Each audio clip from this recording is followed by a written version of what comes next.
이강인이 파리 생제르맹에 진출하면서 이강인을 향한 찬사와 평가들이 다시금 재조명받고 있습니다. 아시아를 넘어 이제 월드클래스 선수로 증명받기 위한 첫걸음이 시작되고 있는데요.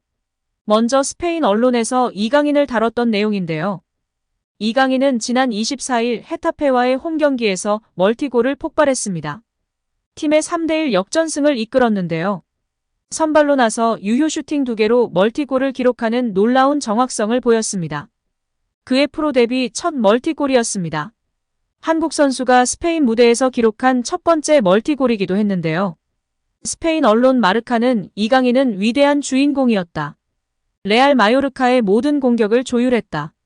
상대 수비수들의 골칫거리였다. 가장 뛰어난 선수라는 것을 증명했다. 그는 70m 이상을 질주해 골문 앞으로 침투했고 멋진 밤을 완성했다. 레알 마요르카에서 활약하며 첫 멀티골을 기록했지만 마지막이 될 수도 있다고 전하며 이적설에 무게를 두는 모습이었습니다.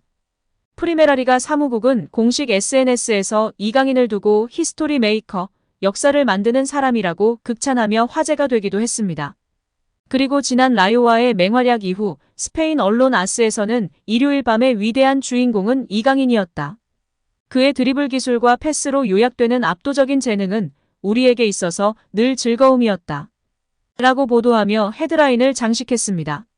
또한 그가 발렌시아에서 자유계약으로 마요르카에 도착한 이후 66경기에 출전하는 동안 나쁜 경기를 했던 걸 기억하지 못한다.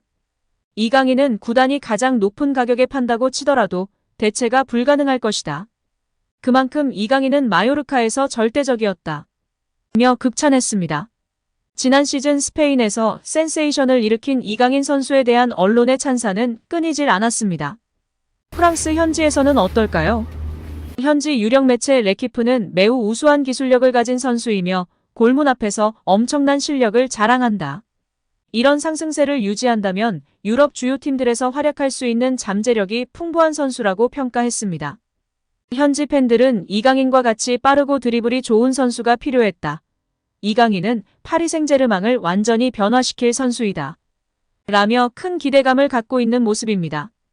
이제 이강인에 대한 축구인들에 대한 발언에 대해 살펴볼까요? 잉글랜드 카디프에서도 뛰었고 국가대표팀 출신으로 훌륭한 미드필더였던 김보경 선수인데요.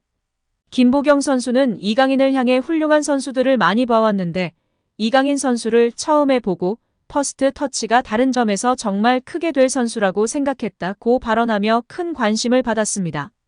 세계적인 선수들의 퍼스트 터치를 보는 것 같았다며 완전히 다른 클래스라고 극찬하며 화제가 되었었습니다. 큰 키로 킥앤러쉬의 대표주자이자 국가대표 출신의 김신욱 선수는 이강인 선수가 어릴 때 대표팀에 만났었는데 같이 벤치에 있던 시간이 많아 자주 어울리고 대화를 많이 했었다. 그 친구는 축구 재능은 말할 것도 없고 선배나 다른 선수들에게 먼저 다가가고 말을 걸고 애교 부리고 예의 바르게 하는 모습을 보며 얘는 정말 대성할 것 같다라는 생각이 들었다고 발언했었습니다. 발렌시아의 유스 코치이자 현재는 바르셀로나 유소년 디렉터를 맡고 있는 모촐리 코치는 이강인의 왼발은 왼손처럼 정확하다. 그의 재능과 플레이 스타일은 다비드 실바를 닮았다. 실바와 같은 레벨까지 성장할 선수라고 확신한다고 극찬하기도 했습니다. 발렌시아에서 함께 성장한 페란 토레스는 이적 직후 주장인 파레오를 중심으로 한 일부 베테랑들이 나와 이강인을 의도적으로 괴롭히고 따돌렸다고 폭로하며 주목을 받았습니다. 이후 이강인을 향한 구단의 기다림과 대우가 아쉽다. 이강인에게 충분한 기다림과 출전 시간을 보장해줘야 한다. 그의 재능에 맞게 대우해야 한다고 발언하기도 했습니다. 고 유상철 감독은 7살의 이강인을 처음 보고 지금까지 이강인과 같은 아이를 본 적이 없었다. 정말 엄청난 재능이라며 극찬했었습니다. 이후 방송이 종료된 이후 개인 아카데미인 UBFC에서 따로 이강인을 계속해서 지도했고 이후에는 인천의 축구 명문 초등학교 진학을 도왔고 스페인 유학을 권유한 것으로 알려져 있습니다. 최용수 감독은 이강인에 대해 걸출한 대단한 물건이라고 했습니다. 현역 시절과 비교했을 때 비슷한 선수를 찾아달라는 질문에 최 감독은 내 시절에는 그러한 선수가 없었다. 굳이 찾자면 고종수, 윤정환, 일본의 나카무라 슌스케를 들 수 있다며 안정감 있게 경기 운영을 하는 면이 닮았다고 밝히며 화제가 되기도 했습니다. 윤정환 감독은 이강인에 대해 제대로 경기를 본 것은 국가대표팀 경기가 처음이었다. 엄청난 퍼포먼스였다. 경기장 모든 선수를 통틀어 이강인밖에 보이질 않았다. 고 발언했습니다. 이전의 패스마스터로서 이강인의 패스에 대한 평가 질문에는 현역의 나보다 나은 것 같다.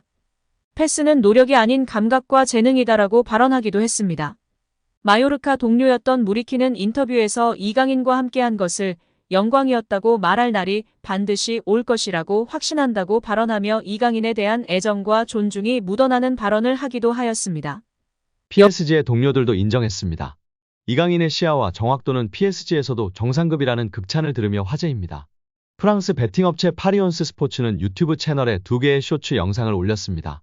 PSG의 미드필더 비티냐와 공격수인 브래들리 바르콜라가 각 부문별로 PSG에서 뛰어난 선수를 뽑는 것이었습니다. 두 선수는 오른발을 잘 쓰는 선수, 신체 능력이 뛰어난 선수, 시야가 좋은 선수 등 10가지 문항에 답했습니다. 이강인은 두 선수의 선택을 받았습니다. 비티냐는 시야가 좋은 선수의 이강인을 뽑았고 바르콜라는 정확도가 높은 선수의 이강인을 선정했습니다. 두 선수는 이외에도 오른발을 잘 쓰는 선수로 킬리안 음바페를 선정하는 등 공통된 답변을 내놨습니다. 비티냐와 바르콜라는 이강인의 동료이자 경쟁자라고 할 수 있는데요. 경쟁자인 두 선수가 이강인을 뛰어나다고 선정해 이 선택이 의미 있다고 할 수 있습니다. 비티냐는 중앙 미드필더, 바르콜라는 좌측 윙어로 뛰지만 이강인은 두 포지션을 모두 소화하기에 경쟁하는 선수들입니다. 이강인은 PSG에서 공격진의 거의 모든 포지션을 소화하고 있습니다. 최전방 공격수를 제외하고 중앙 미드필더부터 좌우 윙어까지 모두 뛰고 있습니다. 하무스가 부진할 때에는 최전방 공격수 자리에서 폴스라인으로도 뛰었습니다. 그만큼 멀티플레이어 능력이 뛰어나고 다재다능하다는 것을 알 수 있습니다. PSG의 루이스 엘리케 감독 역시 이강인을 인정했습니다. 엘리케 감독은 이강인의 역할을 정해두지 않으며 그는 멀티플레이어로 뛸 수 있어 활용도가 매우 높다고 말했습니다. 이강인은 이번 시즌을 앞두고 스페인의 마요르카를 떠나 프랑스의 명문 PSG로 둥지를 틀었습니다. 이강인은 엘리케 감독 아래에서 기회를 꾸준히 받고 있습니다. 지난 9월 항저우 아시안게임과 1월 아시안컵 차출로 팀 훈련을 소화하지 못했음에도 엘리케 감독은 그에게 기회를 주고 있습니다. 이강인은 리그 15경기에서 출전하며 2골과 2개의 도움을 기록하고 있습니다. 이강인은 PSG에서 우승컵도 들어올렸는데요. 지난 1월 아시안컵 합류 직전 본인의 의지로 프랑스의 슈퍼컵인 트로페 대 샹피용에 출전했습니다. 이 대회 출전으로 이강인의 국가대표팀 합류가 늦어졌으나 이 경기에서 선제골이자 결승골을 넣으며 팀 우승의 주역이 됐습니다. PSG는 이강인과 음바페의 득점에 힘입어 툴루즈를 상대로 2대0 승리를 거뒀습니다. 이강인의 강점은 볼키핑과 창의적인 플레이입니다. 비티냐와 바르콜라가 꼽은 것처럼 시야가 넓고 패스나 슈팅 정확도가 매우 높습니다. 지난 18일 몽펠리에와의 리그 경기에서 페널티 박스 밖에서 자신의 주발인 왼발로 정교한 가마차기 득점을 선보였습니다. 그의 활약은 국가대표에서도 여전했습니다. 그는 지난 아시안컵에서도 6경기 모두 선발 출전하며 3골 1도움을 기록했습니다. 아시안컵에서 기회창출 1위, 키패스 1위 등 공격의 시발점 역할을 하며 중원의 사령관으로 활약했습니다.